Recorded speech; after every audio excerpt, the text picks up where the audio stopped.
एका चिंचेच्या झाडावर आजही उमटतात गणपतीचे चेहरे आणि म्हणतात या झाडातून संत सोपान काकांनी घेतली होती संजीवन समाधी. आजच्या ब्लॉग मध्ये आपण पाहणार आहोत सासवड मधील हे रहस्यमय आणि भक्तिमय ठिकाण. तर नमस्कार, मी चंद्रपूरचा रोशन आणि स्वागत आहे तुमचं पुण्याचा वारसा चंद्रपूरच्या रोशन सोबत या सिरीजच्या 15व्या भागामध्ये. आज आपण आलो आहोत पुण्याजवळच्या सासवड मध्ये संत ज्ञानेश्वर महाराज यांचे लहान बंधू संत सोपान काका यांच्या समाधी मंदिरात. आणि विशेष म्हणजे मी त्या आलो तेव्हा मंदिरामध्ये सप्ताहाचा कार्यक्रम सुरू होता. सगळीकडे टाळ मृदुंगाचा नाद, अभंग आणि भक्तिमय वातावरणाने ना पूर्ण परिसर भारावून गेलो होतं. इथल्या चिंचेच्या झाडाबद्दल एक अद्भुत आख्यायिका सांगितली जाते. भाविकांच्या मते या झाडावर नैसर्गिकरित्या गणपतीचे आकार उमटतात आणि याच झाडातून संत सोपान काकांनी संजीवन समाधी घेतली होती असंही मानलं जातं.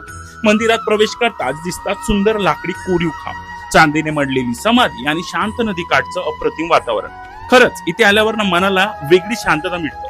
इथेच मला मुक्ताई मंदिरही पाहायला मिळालं, ज्यामुळे या ठिकाणाचं आध्यात्मिक महत्व अजूनच जाणवतं. फक्त 19व्या वर्षी संत सोपान काकांनी समाधी घेतली, पण त्यांचे अभंग आणि भक्ती आजही लाखो वारकऱ्यांच्या मनात जिवंत आहे आणि पंढरपुराची वारीची सुरुवातही याच ठिकाणावरून होते. तुम्ही कधी इथे भेट दिली आहे का? किंवा तुम्हाला वाटतं का खरंच या झाडावर गणपतीचे आकार दिसतात? कमेंट मध्ये नक्की सांगा. आणि जर अजून हे ठिकाण पाहिलं नसेल तर एकदा अवश्य भेट द्या. संतांचंही दर्शन होईल आणि आश्चर्यकारक गोष्ट अनुभवायलाही मिळेल. हा व्हिडिओ जास्तीत जास्त शेअर करा आणि अशाच महाराष्ट्राच्या अद्भुत वारशासाठी मला फॉलो करायला विसरू नका, कारण पुढच्या भागात आपण जाणार आहोत जेजुरीच्या खंडरायाच्या दर्शनाला.